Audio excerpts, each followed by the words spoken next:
Welcome to focus. Social మీడియాలో political war చావుకొస్తోందా? లబ్ధి పొందిన వారు తమకు మంచి జరిగిందని చెప్పడమే నేరమైపోతోందా? ఒకరికి అనుకూలంగా మాట్లాడితే మరొకరు మాటలతో చిత్రహింసలు పెట్టి ప్రాణం తీసుకునేదాకా తీసుకొస్తారా? తెనాలి యువతి గీతాంజలి విషయంలో ఇదే జరిగిందా? అసభ్య పదజాలంతో వెంటాడి వేటాడి ట్రోలింగ్ చేసి సైబర్ సైకోలు చావుడప్పు మోగించారు అన్నది ప్రధాన ఆరోపణ. ఇవన్నీ పక్కన పెడితే ఇప్పుడు ఏపీ రాజకీయాలు గీతాంజలి శవం చుట్టూ తిరుగుతున్నాయా అన్న అనుమానం కలుగుతోంది. వివాహిత గీతాంజలి మృతికి కారకులెవరు? రాజకీయ సైబర్ ఆసురుల చేతికి చిక్కి బలైపోయిందా? మహిళాని కూడా చూడకుండా అశ్లీల పదజాలంతో వెంటాడి వేటాడి మానసిక వేదనకు గురిచేశారా? ఈ వేధింపులు భరించలేక ఆమె సూసైడ్ చేసుకుందా? గీతాంజలి మృతిపై బాధిత కుటుంబం ఏం చెబుతోంది? అమాయకుల్ని మింగేస్తున్న ట్రోలింగ్ భూతం, సామాన్యులకు చావుడప్పు మోగిస్తున్న సైబర్ ఆర్మీలు, రాజకీయ ప్రత్యర్థులే టార్గెట్గా విపరీతంగా ట్రోల్స్, వారి వ్యక్తిగత జీవిత హననం, మహిళల బాడీ షేమింగ్, వ్యక్తిత్వాన్ని కించపరచడం. తన పేరుతో జగనన్న ఇళ్ల పట్టా ఇచ్చారన్న గీతాంజలి, పిల్లల్ని చదివించుకోవడానికి అమ్మఒడి వస్తోందని ఆనందం. సోషల్ మీడియాలో విపరీతంగా ట్రోలింగ్స్. గీతాంజలి చావుకు ట్రోలింగ్స్ కారణమంటున్న వైసీపీ. సోషల్ మీడియాలో ట్రోలింగ్ భూతం అభం శుభం తెలియని అమాయకుల్ని మింగేస్తోంది. తెలిసి తెలియక పెట్టిన ఒక్క పోస్టు వారి జీవితాన్ని కబళిస్తోంది. వీఐపీల నుంచి సామాన్యుల వరకు చావుడప్పు మోగిస్తున్నారు సోషల్ మీడియా ట్రోలర్స్. విచక్షణారహితం, అసభ్యకరంగా ఇష్టం వచ్చినట్లు పోస్టులు పెడుతూ వ్యక్తిత్వ హననానికి పాల్పడుతున్నారు. వీటిని చూసి తట్టుకోలేక, బయటకు చెప్పుకోలేక, మౌనంగా బాధను భరించలేక ప్రాణాలు వదులుతున్నారు బాధితులు. ఈమె పేరు గీతాంజలి. గుంటూరు జిల్లా తెనాలికి చెందిన గీతాంజలిది సామాన్య పేద కుటుంబం. కొద్ది రోజుల క్రితం తెనాలిలో జరిగిన జగనన్న ఇళ్ల పట్టాల పంపిణీ కార్యక్రమంలో ఆమె పేరుతో ఇళ్ల పట్టా వచ్చింది. ఈ సందర్భంగా ఓ యూట్యూబర్ ఆమెను ఇంటర్వ్యూ చేశాడు. సహజంగా చురుగ్గా ఉండే గీతాంజలి తన సంతోషాన్ని ఆ యూట్యూబ్ ఛానల్తో పంచుకుంది. వైసీపీ ప్రభుత్వానికి అనుకూలంగా కొన్ని కామెంట్లు చేసింది. ఆనందంలో చేసిన ఆ కామెంట్లు తర్వాత ఆమె జీవితానికి చితిపేర్చాయి. ఆమె వ్యాఖ్యలపై సోషల్ మీడియాలో విపరీతంగా ట్రోలింగ్ జరిగింది. తొలుత కొన్ని అభినందిస్తూ కామెంట్స్ వచ్చాయి. ఆ తర్వాత నుంచి ఆమెపై అసభ్యకరంగా నెగటివ్ కామెంట్స్ రావడం మొదలైంది. ట్రోలింగ్స్ పెరిగిపోవడంతో ఆమె తెల్లవారుజాము వరకు వాటిని చూస్తూ గడిపేసింది. ఈ నెల 7న తెనాలి రైల్వే స్టేషన్లో జన్మభూమి ఎక్స్ప్రెస్ రైలు కింద పడే ప్రయత్నం చేసింది గీతాంజలి. ఈ క్రమంలో ఆమె తలకు గాయాలయ్యాయి. తీవ్రంగా గాయపడిన గీతాంజలిని గుంటూరు ప్రభుత్వ హాస్పిటల్కు తరలించి చికిత్స అందించారు. చికిత్స పొందుతూ ఈ నెల 11న మృతి చెందింది. అయితే గీతాంజలి మృతి వెనుక టీడీపీ జనసేన సోషల్ మీడియా విభాగం చేసిన కామెంట్లు ఉన్నాయనే ఆరోపణలు వినిపిస్తున్నాయి. వాళ్లు చేసిన అసభ్య కామెంట్లే ఆమె ప్రాణాలు తీశాయంటున్నారు. దీనిపై పోలీసులు సమగ్ర విచారణ చేపట్టారు. Few local media channels. Immediately it went viral on all the platforms. After getting viral, she was brutally trolled. The language she was told in doesn't have any space in today's civilized world. Due to that, she could not bear, she could not cope up with it. She was mentally very disturbed and took the extreme step. Gitanjali భర్త స్థానికంగా gold Smith గా పనిచేస్తున్నారు. వారికిద్దరు పిల్లలున్నారు. రోజులాగే ఆ రోజు ఇంట్లో పని చూసుకుని షాపుకు వెళ్లిపోయాడు. అయితే తర్వాత తెనాలి రైల్వే స్టేషన్ నుంచి తనకు ఫోన్ వచ్చిందని తెలిపాడు గీతాంజలి భర్త. తన భార్య ఇళ్ల పట్టాలు అందుకున్న తర్వాత ఆమెను ప్రశంసిస్తూ కామెంట్స్ వచ్చాయని వాటి గురించి చెప్పిందన్నాడు భర్త. అయితే నెగటివ్ కామెంట్స్, ట్రోలింగ్ గురించి చెప్పలేదన్నాడు. చనిపోయిన 3 రోజుల తర్వాత వారు పోలీసులకు ఫిర్యాదు చేశారు. ఇలాగా ట్రోల్స్ వచ్చి బెంగ పెట్టుకుంది అనే విషయం కూడా నాకు 3వ రోజు పూర్తిగా అర్థమైంది. నేను ఈ భ్రమలో దిష్టి తగిలింది అనే ఆలోచనలో ఉన్నాను. ఈ 3 రోజులు కూడా దిష్టి తగిలిందిలే ఇలాగ అయ్యింది అని అనుకున్నాను. తర్వాత పోస్ట్ మార్క్లో అందరూ సంతాప యాడ్స్ పెడుతుంటే ఎవరెవరో యాడ్స్ పెడుతున్నారు. అది చూసి షాక్ అయ్యాను. వాళ్ళెవరో కూడా మాకు తెలియదు, అమ్మాయి ఎవరు తెలియదు, కానీ వాళ్ళు అభినందనలు ఇలా పెట్టారు దీనికి ఇలాగా. అది అప్పుడు చూస్తేనే నాకు ఇలా అయ్యింది. ఇంక మిగతా ఆ రోజు జరిగిన సంఘటనలన్నీ చూస్తుంటే ఎక్కడ ఏడ్చిందో, ఎక్కడ అర్ధరాత్రి ఫోన్ వాష్రూమ్ కన్నా ఇస్తే ఫోన్ అప్పుడు చూస్తుంది. ఇవన్నీ ఇప్పుడు థింక్ అవుతున్నాయి. గీతాంజలి చాలా చురుకైన అమ్మాయిని బంధువులు తెలిపారు. అద్దె ఇంట్లో ఉన్న తమకు ఇళ్ల పట్టా రావడంతో ఆ ఆనందంలో యూట్యూబ్ ఛానల్తో పిచ్చాపాటిగా మాట్లాడిందని చెబుతున్నారు. అయితే నెగిటివ్ ట్రోలింగ్ తట్టుకోలేక మనస్తాపానికి గురై సూసైడ్ చేసుకుందని చెబుతున్నారు. ఇప్పుడు కూడా సోషల్ మీడియా వేదికగా ట్రోలింగ్ జరుగుతోందని కుటుంబ సభ్యులు, స్థానికులు ఆవేదన చెందుతున్నారు. ఒక్క మాట అంటేనే మనం తట్టుకోలేము. ఎవరైనా ఏదన్నా అంటే అది అలాగా తెల్లారులు మనకి ఆలోచన తిరుగుతూ ఉంటుంది, నిద్ర ఉండి చావు. అలాంటిది ఆ పిల్లకి కొన్ని వందల ట్రోల్స్ అలా అయ్యేసరికి అది ఆ అమ్మాయికి పక్కన 3 దాకా తెల్లారులు రాత్రి 3 దాకా తను నిద్రపోకుండా చూస్తూ ఉందంట. ఏంటమ్మాయి సెల్ ఫోన్ చూస్తున్నామని మా వాడు అడిగాడంట కూడా అప్పటికి. సరే అప్పుడు కాసేపు మరి ఆపేసి కట్టేసి పడుకున్నట్టుంది. పొద్దున్నే మళ్ళీ లేస్తే మళ్ళీ పిల్లలు రెడీ చేసే టైంకి చాలా వచ్చి మిస్డ్ కాల్స్, ట్రోల్స్ అవన్నీ వాటిలో వచ్చేసరికి వాటిని చూడటానికే టైం చాలలేదు తనకి. గుంటూరు జిల్లా గీతాంజలి ఆత్మహత్య కేసులో దర్యాప్తును ముమ్మరం చేశారు పోలీసులు. ఐటీడీపీ జనసేన నేతల అకౌంట్లను పరిశీలిస్తున్నారు. పలువురు నిందితుల్ని గుర్తించారు పోలీసులు. పోస్టులు పెట్టిన వారి కోసం పోలీసులు గాలింపు చర్యలు చేపట్టారు. సోషల్ మీడియా వేదికలపై వెంటాడి వేధించినట్లు టీడీపీ జనసేనపై ఆరోపణలు ఉన్నాయి. గీతాంజలిని దూషిస్తూ వేషభాషల్ని ఎగతాళి చేస్తూ దారుణంగా ట్రోలింగ్ చేశారు. దీంతో మనస్తాపం చెందిన గీతాంజలి రైలు కింద పడి ఆత్మహత్య చేసుకుందని పోలీసులు చెబుతున్నారు. Part of AP police and AP government, we are committed to the safety of women not only in physical space but in cyberspace also. Now these days cyberspace is as vulnerable for women and children as it is in real physical world. Already we have got few digital footprints, trolls, and even the kind of language that is used I cannot put in front of media also. That is the situation. We have identified certain social media handles. We are still going through it. We would be tracing the people, the original. Few handles seem like they are being operated by the original owners of the pages. అయితే గీతాంజలి మృతి గుంటూరు జిల్లాలో రాజకీయంగా ప్రకంపనలు రేపుతోంది. ఆమె ఆత్మహత్యకు కారణం negative trollings అని సమాచారం. అయితే ఈ ఘటనపై అధికార వైసీపీ టీడీపీ మధ్య మాటల యుద్ధం కొనసాగుతోంది. టీడీపీ జనసేన సోషల్ మీడియా మోకల టార్గెట్తో గీతాంజలి అనే మహిళ ఆత్మహత్య చేసుకుందని వైసీపీ నేతలు ఆరోపిస్తున్నారు. గీతాంజలి మృతితో ఆ కుటుంబం తల్లడిల్లుతోంది. మరీ ముఖ్యంగా ఇద్దరు చిన్నారుల పరిస్థితి ఏంటి? తన ఆనందాన్ని సోషల్ మీడియాతో పంచుకుంటే ప్రాణాలు పోవాల్సిందేనా అని మృతురాలి కుటుంబ సభ్యులు ప్రశ్నిస్తున్నారు. మరోవైపు గుంటూరు జీజీహెచ్లో శవ పరీక్ష అనంతరం చినరావూరు తోటలోని హిందూ శ్మశాన వాటికలో ఆమె అంత్యక్రియలు నిర్వహించారు భర్త బాలచంద్ర. తల్లి భౌతిక కాయాన్ని చూసి చిన్నపిల్లలైన కుమార్తెలు రిషిక హృదయ విదారకంగా విలపించడం అందరినీ కలచివేసింది.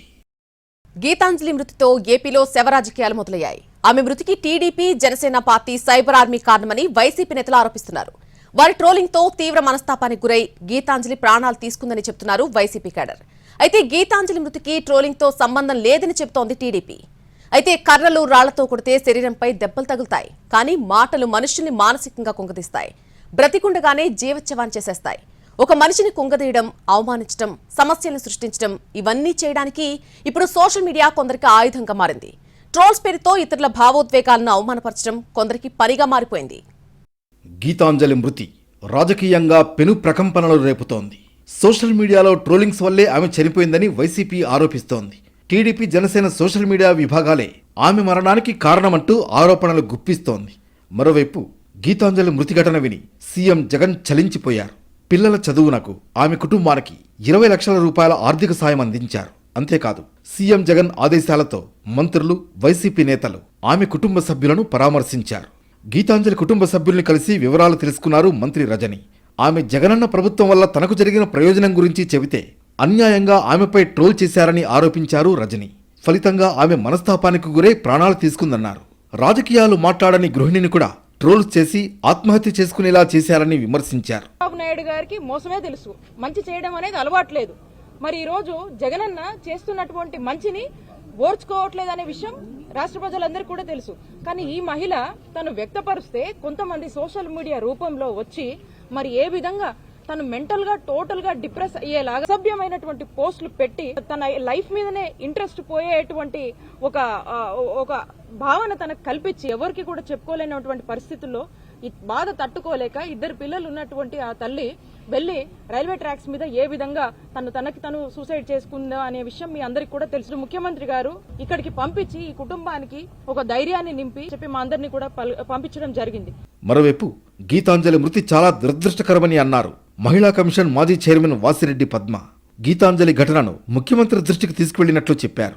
గీతాంజలి కుటుంబానికి ప్రభుత్వం అండగా ఉంటుందన్నారు. సోషల్ మీడియా సైకోలను విడిచిపెట్టకూడదని ఆగ్రహం వ్యక్తం చేశారు. గీతాంజలి నోరు నొక్కేస్తే రేపు మరొకళ్ళు ఎవరు కూడా బయటికి రారు. ఈ ప్రభుత్వం గురించి, జగనన్న చేసినటువంటి మంచి గురించి ఇంకెవరూ కూడా చెప్పకూడదు. ఇది ఒక పన్నాగం ప్రకారం చేసినటువంటిది. కేవలం సోషల్ మీడియాలో నలుగురు మాత్రమే బాధ్యులు కాదు. దీని వెనుక లోకేష్, దీని వెనుక చంద్రబాబు, దీని వెనుక జనసేన అందరూ కూడా ఉన్నారు. జగన్ గారి మంచి గురించి ఎవరు చెప్పకూడదు, జగన్ గారి మంచి గురించి ఎవరు కూడా మాట్లాడుకోకూడదు అనేటటువంటి దానితో ఒక మంచి చెప్పినటువంటి, ఆనందంతో చెప్పినటువంటి ఒక చెల్లిని ఈ రోజు నోరు శాశ్వతంగా మూతపడేటటువంటి విధంగా వెంటాడి వేటాడి ఒక కుక్కల్లాగా, ఒక పశువుల్లాగా ప్రవర్తించి చివరికి ఆమె జీవితాన్ని అంతం చేశారు. టీడీపీ జనసేన శ్రేణులు గీతాంజలిపై దారుణంగా మాట్లాడారని మంత్రి రోజా మండిపడ్డారు. గీతాంజలిపై అమానుషంగా మాట్లాడిన వారిని కఠినంగా శిక్షించాలని అన్నారు. ఐటీడీపీ జనసేన హద్దుల్లో ఉంటే బాగుంటుందని వార్నింగ్ ఇచ్చారామె. నిజంగా ప్రతి మహిళ కూడా బాధపడే విధంగా ఈరోజు గీతాంజలి తన జీవితాన్ని చాలించడం చాలా బాధేస్తుంది. కేవలం ఇన్నోసెంట్గా తనకొచ్చిన ఇంటి పట్టాని సంతోషంగా మీడియాకి చూపించి ఆనందంగా మాట్లాడటమే ఆవిడ చేసిన తప్ప అని నేను అడుగుతున్నా. ఈరోజు ఐటీడీపీ కానీ జనసేన కానీ ఏ విధంగా ఆ అమ్మాయిని వల్గర్గా మెసేజ్లతో కానీ వీడియోస్తో ఎంత వేధించారో ఈరోజు అవన్నీ చూస్తుంటే మహిళని గౌరవిస్తున్న ఈ పుణ్యదేశంలో ఇలాంటి ఘటన నిజంగా చాలా దురదృష్టకరం. మరోవైపు TDP Janasena social media mafia వల్లే గీతాంజలి ఆత్మహత్య చేసుకుందని ఆరోపించారు ఎమ్మెల్సీ పోతుల సునీత. అధికారం కోసం మహిళ ప్రాణాలని బలిగొన్నారని మండిపడ్డారు. తెలుగుదేశం పార్టీ నాయకుల్ని, ఆ సోషల్ మీడియా మాఫియాని ఎంత దుర్మార్గమైన రాజకీయాలకు ఒడిగడతారు. మీ స్వార్థ రాజకీయాల కోసం, మీ అధికారం కోసం ఇలాంటి మహిళల్ని మీరు బలిగొంటే రేపు రాబోయే 2024 ఎన్నికల్లో ఖచ్చితంగా మీకు ఈ రాష్ట్రం నుంచి ప్రజలు బుద్ధి చెప్పి తరిమి కొడతారు. చంద్రబాబు నాయుడు, పవన్ కళ్యాణ్ మీరందరూ కూడా సిద్ధంగా ఉండాలి వీటిని ఎదుర్కోవడానికి. ఇలాంటి దారుణమైన నీతి మాలిన రాజకీయాలు చేస్తూ మహిళల్ని ప్రాణాలనే మీరు పణంగా తీసుకుంటే ఇది చాలా దుర్మార్గమైన చర్యగా కూడా యావత్ ఆంధ్రప్రదేశ్ లో ఉన్నటువంటి సమాజం అంతా కూడా మీకు బుద్ధి చెప్పడానికి చాలా టైం దగ్గరకు పడింది చంద్రబాబు నాయుడు, పవన్ కళ్యాణ్. తెనాలి మహిళ గీతాంజలి చావుకు టీడీపీ సోషల్ మీడియానే కారణమని విమర్శించారు ఏపీఎఫ్డీఎఫ్ చైర్మన్ పోసాని కృష్ణమురళి. సాధారణ మహిళను వెంటాడి వేధించడంతో మానసిక వేదనతో గీతాంజలి ఆత్మహత్య చేసుకుని చనిపోయిందని ఆవేదన వ్యక్తం చేశారు. ఆమె చావుకు చంద్రబాబు, లోకేషే బాధ్యత వహించాలన్నారు. గీతాంజలి చావుకు కారణం ఆత్మహత్య లేక ట్రోల్స్ కాదని, ఆమెను ఎవరో ఇద్దరు వ్యక్తులు రైలు కిందకు నెట్టేయడం వల్లే చనిపోయిందని టీడీపీ వాదిస్తోంది. దీనికి సంబంధించిన ఓ వీడియోను కూడా టీడీపీ షేర్ చేసింది. దీనికి సంబంధించి నారా లోకేష్ ఓ పోస్ట్ చేశారు. ప్రతి ఎన్నికలకు ముందు నరబలి జరగాల్సిందే అంటూ కామెంట్ పెట్టారు. సైకో జగన్ పార్టీ వైసీపీ పుట్టిందే తండ్రి శవం దగ్గర అంటూ లోకేష్ విమర్శించారు. బాబాయ్ బలితో 2018లో ఓట్లు దండుకుందని, ఇప్పుడు ఎందుకోసం గీతాంజలిని బలి తీసుకుందో అని సందేహం వెలుబుచ్చారు. మరోవైపు గీతాంజలి మృతికి నిరసనగా సిటీలో క్యాండిల్ ర్యాలీ చేపట్టారు. ఈ ఘటనలో దోషుల్ని కఠినంగా శిక్షించాలని మహిళలు డిమాండ్ చేశారు. ట్రోలింగ్ అనేది ఒక చీడలా, ఇంకా చెప్పాలంటే ఒక క్యాన్సర్లా వ్యాపించింది. క్యాన్సర్కి కనీసం మందో మాకో వేసే విరుగుడు ఉంది, కానీ ట్రోలింగ్కు అడ్డుకట్ట వేసే పరిస్థితి ఏమాత్రం లేదు. ఈ ట్రోలింగ్ రొచ్చుకు రూపాయి ఖర్చు కాదు. మాట విసరడం ఎంత ఉచితమో ఒక వ్యక్తిని ట్రోల్ చేయడం అంతే సులువు. అయితే మాట విసిరితే గాల్లో కలిసిపోతుంది. కానీ సోషల్ మీడియా ట్రోలింగ్ లింకులతో సింక్ అయిపోయి నెట్టింట్లో ప్రపంచమంతా క్యాన్సర్లా వ్యాపించేస్తుంది. క్యాన్సర్ ఒక మనిషిని నిర్వీర్యం చేస్తుంది. కానీ ఈ ట్రోల్ క్యాన్సర్ ఇప్పటి వారిని, భవిష్యత్ తరాల్ని మానసిక వికలాంగులుగా చేసేస్తుంది. ఇది ఎంత ఘోరమైన పరిస్థితి అంటే నిత్యం కెమెరాలు, వందలాది మంది అభిమానుల మధ్య తిరిగే సెలబ్రిటీలు కూడా కొన్నిసార్లు ట్రోలింగ్ బారిన పడి బోరుమన్న సందర్భాలు ఉన్నాయి. డిప్రెషన్లోకి వెళ్లిపోయిన పరిస్థితి ఉంది. 4-5 ఏళ్లుగా రాజకీయ ట్రోలింగ్ విపరీతంగా పెరిగిపోయింది. ఒక్క చిన్న మాట ఎవరైనా మాట్లాడితే ఆ మాట నచ్చకపోతే దారుణమైన పదాలతో ఒకరిని మించి ఒకరుగా రెచ్చిపోయి ట్రోలింగ్ మొదలుపెట్టేస్తారు. ముఖ్యంగా రాజకీయ పార్టీలు ఏర్పాటు చేసుకున్న సోషల్ ఆర్మీలు తమ పార్టీ కోసం ఎంతకైనా తెగిస్తున్నాయి అనే కన్నా ఎంతవరకు అయినా దిగజారిపోతున్నాయి. ప్రత్యర్థి కుటుంబాన్ని వ్యక్తిగతంగా టార్గెట్ చేస్తున్నాయి. వారి వైవాహిక జీవితం నుంచి పిల్లల వరకు అసభ్య పదజాలంతో సోషల్ మీడియాలో చెలరేగుతున్నాయి. గుడ్డ కాల్చి ముఖం మీద వేసిన చందాన ప్రవర్తిస్తున్నాయి. అది పార్టీ అధినేతల నుంచి కార్యకర్తల వరకు చేరింది. దీనికి తోడు ఎన్నికల సీజన్ కావడంతో సోషల్ మీడియా సైనికులు మరింత దారుణంగా ప్రవర్తిస్తున్నారు. పచ్చి బూతు బొమ్మల్ని తెచ్చి వాటికి ప్రత్యర్థి నేతల ఫోటోలను మిక్స్ చేస్తున్నారు. వాటి కింద అసభ్యకరమైన రాతలు పోస్ట్ చేస్తున్నారు. దీనికి ఆపోజిట్ పార్టీ సైతం అంతే ఘాటుగా స్పందిస్తోంది. ఫలితంగా పార్టీల మధ్య వార్ కాస్త పరువును నెట్టింట్లో పెట్టి అంగడి సరుకుగా మారుస్తోంది. ఇక ఈ భూతం ఎలా తయారైందంటే చిన్నారులు విద్యార్థులను సైతం వదలడం లేదు. ఈ ట్రోలింగ్ భూతానికి ఎందరో విద్యార్థులు ప్రాణాలు కోల్పోయిన సంఘటనలు సైతం ఉన్నాయి. టెక్నాలజీ పెరగడం అంటే అభివృద్ధికి ఆసరాగా నిలబడటం, దాని ఆధారంగా మన జీవన విధానాన్ని మెరుగుపరచుకోవడం. అయితే ప్రస్తుతం మాత్రం టెక్నాలజీని ఉపయోగించుకుని ఎదుటి వ్యక్తిని ఆడుకోవడం, తోటి మనుషుల్ని దారుణంగా మానసికంగా హింసించడంగా మారిపోయింది. టెక్నాలజీ మార్పు హింసించడానికి ఉపయోగించుకోవడం అనేది చాలా సాధారణంగా అయిపోయింది. సమాచార విప్లవం అంటే మనిషిని దగ్గర చేసేదిలా ఉండాలి, మనుషుల మధ్య దూరాల్ని దారంలా కలిపేలా ఉండాలి. కానీ ఇప్పుడు కొంతమంది దాన్ని మాటల విరుపులతో, పదాల హింసాత్మక ప్రయోగాలతో, నోటితో మాట్లాడడానికి కూడా అసహ్యించుకునే పదాల్ని విచ్చలవిడిగా అవతల వారిపై ప్రయోగించడం కోసం వాడుతున్నారు. సున్నిత మనస్కుల మరణాన్ని హ్యాష్ ట్యాగ్స్తో తీసుకొస్తున్నారు. ట్వీట్ల బురద, ఇన్స్టా వరదతో పరువు మునిగిపోతుంటే బాధితులు చావు పరిష్కారాన్ని వెతుక్కుంటూ కుటుంబాన్ని దిక్కులేనిదిగా చేసేస్తున్నారు. తాజాగా తెనాలికి చెందిన గీతాంజలి అనే యువతి ట్రోలింగ్ భూతం పెట్టిన హింసతో రైలు కింద పడి నిండు జీవితాన్ని బలి చేసుకుంది. ఇది ఒక ఉదాహరణ మాత్రమే. మనకు తెలియని ఇలాంటి సంఘటనలు ఎన్నో నిత్యం జరుగుతూనే ఉన్నాయి. సోషల్ మీడియా ట్రోలింగ్ సోమరులను కంట్రోల్ చేయడం ఎవరి వల్ల కాదు. కంప్యూటర్ వాడే, ఇంటర్నెట్లో రకరకాలుగా పనుల్ని నిర్వర్తించుకునే ప్రతి ఒక్కరికి ఎవరికి వారికి విచక్షణా జ్ఞానం ఉండాలి. మనం వాడుతున్న పదం ఎదుటి వారి గుండెను ఎంత గాయం చేస్తుంది అనే కనీస ఆలోచన ఉండాలి. ఎవరైనా సోషల్ మీడియాలో చేసిన పోస్ట్ నచ్చకపోతే హుందాగా చెప్పొచ్చు, కానీ పరమ అసహ్యకరమైన భాషతో, అభ్యంతరకరమైన తిట్లతో ట్రోలింగ్ చేయడం అనేది ఎవరు చేసినా తప్పే. దాన్ని అందరూ ఖండించాల్సిందే. దీపిక, సమంత లాంటి సెలబ్రిటీలకు ట్రోలింగ్ మీద అవగాహన ఉంటుంది. వారు నిత్యం ఇలాంటివి ఎన్నో చూస్తారు. అయినా వారు కూడా డిప్రెషన్లోకి వెళ్లిపోయేలా ట్రోల్ చేసిన పరిస్థితులు ఉన్నాయంటే ఈ ట్రోలింగ్ పాపుల పనితనం తెలుసుకోవచ్చు. ఇక అలాంటి సెలబ్రిటీల దగ్గర వైద్య సహాయం పొందేందుకు డబ్బుంటుంది. వారు డిప్రెషన్ నుంచి బయటపడడానికి అవసరమైన వైద్య సహాయాన్ని పొందుతారు. కానీ గీతాంజలి లాంటి సామాన్యుల పరిస్థితి ఏంటి? వారు ఇలా ట్రోలింగ్ భూతాలకు బలైపోవాల్సిందేనా? డబ్బిచ్చి సోషల్ మీడియాలో ప్రచారాలు చేసుకునే పార్టీలు, నాయకులు, సెలబ్రిటీలు అందరూ ఆలోచించాలి. ట్రోలింగ్ క్యాన్సర్ను అరికట్టడానికి అందరూ ప్రయత్నం చేయాలి. మరో గీతాంజలి వార్తలు మీడియాలో కనబడకుండా ఉండాలంటే అందరూ స్వచ్ఛందంగా ముందుకొచ్చి ట్రోలింగ్పై యుద్ధం మొదలుపెట్టాలి. ఉచితాల్ని వాడుకోవడం అలవాటు పడ్డ సోమరుల గుంపు అరచేతిలో ఉన్న ఫోన్తో ఏది పడితే అది, ఎలా పడితే అలా చిత్తానికి పెంటను సోషల్ మీడియాలో జల్లేస్తున్నారు. పార్టీల అండ, నేతల దన్ను, మనల్ని ఎవడేం చేస్తాడు అనే తెంపరితనంతో ఇష్టం వచ్చినట్లు రెచ్చిపోతున్నారు. సెలబ్రిటీల నుంచి సామాన్యుల వరకు ఈ సోషల్ సోమర్లో బారిన పడిన వారు ఎవరూ లేరంటే అతిశయోక్తి కాబోదు. ఇప్పుడు గీతాంజలి విషయం బయటకొచ్చింది. ఒక సామాన్యురాలి బాధ ప్రపంచానికి అర్థమవుతోంది. ఇలా బయటకు రాని గీతాలు ఎన్నున్నాయో. భాషను ఇలా కూడా వాడొచ్చా అని అనిపించేంతగా ఈ సోషల్ సోమరుల పదాలు ఉంటాయి. అసలు ఈ ట్రోలింగ్ భ్రష్టులకు ఒక అంశం, ఒక విధానం అంటూ ఏమీ ఉండవు. ఇక ట్రోల్స్ ఎదుర్కొనలేక మానసికంగా కుంగిపోయిన వారు, ఆత్మహత్యలకు పాల్పడిన వారు, సామాజిక మాధ్యమాల నుంచి దూరంగా జరిగిపోయిన వారు, పరువు పోయిందని డిప్రెషన్లోకి వెళ్లిపోయిన వారు ఎంతోమంది బాధితులుంటారు. అలాంటి వారు సోషల్ మీడియా ప్లాట్ఫామ్లో తాము ట్రోల్ చేయబడుతున్నారని ఒక నోట్ ఇవ్వడంతో పాటు సైబర్ క్రైమ్ పోలీస్ స్టేషన్లలో ఫిర్యాదు చేయడం ద్వారా, డిజిటల్ వెల్ బీయింగ్ మరియు ఇంటర్నెట్ ఎథిక్స్ సపోర్ట్ గ్రూపులకు ఇన్ఫార్మ్ చేయడం ద్వారా ట్రోల్స్ని ఎదుర్కోవచ్చు. సైబర్ బెదిరింపులతో ట్రోలింగ్ సమస్య పరిష్కారం కాకపోతే ప్రభుత్వ సంస్థలతో కలిసి పనిచేసే కొన్ని స్వచ్ఛంద సంస్థలు కూడా ప్రజల తరఫున పోరాడుతున్నాయి. వాటికి ఫిర్యాదు చేసినా ఈ సమస్యకు పరిష్కారం దొరుకుతుంది. ట్రోల్ చేస్తున్న వారి మాటల్ని అందరూ నమ్మకపోవచ్చు.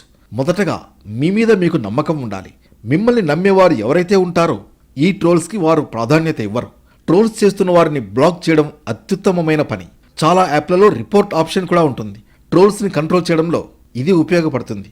ఒకవేళ ట్రోల్స్ మీకు బాధ అనిపిస్తే నచ్చిన వారితో షేర్ చేసుకోండి. స్మార్ట్ ఫోన్లు, ఇంటర్నెట్ ఎక్కువ మందికి అందుబాటులోకి వచ్చిన తర్వాత ఆన్లైన్లో వేధింపులు పెరిగిపోతున్నాయి. ముఖ్యంగా సోషల్ మీడియా ద్వారా ఇతరులు లక్ష్యంగా చేసుకుని ఆన్లైన్ ట్రోలింగ్ చేసే వారి సంఖ్య పెరుగుతోంది. యువతులు, మహిళలు ఈ ఆన్లైన్ ట్రోలింగ్కు ఎక్కువగా గురవుతున్నారు.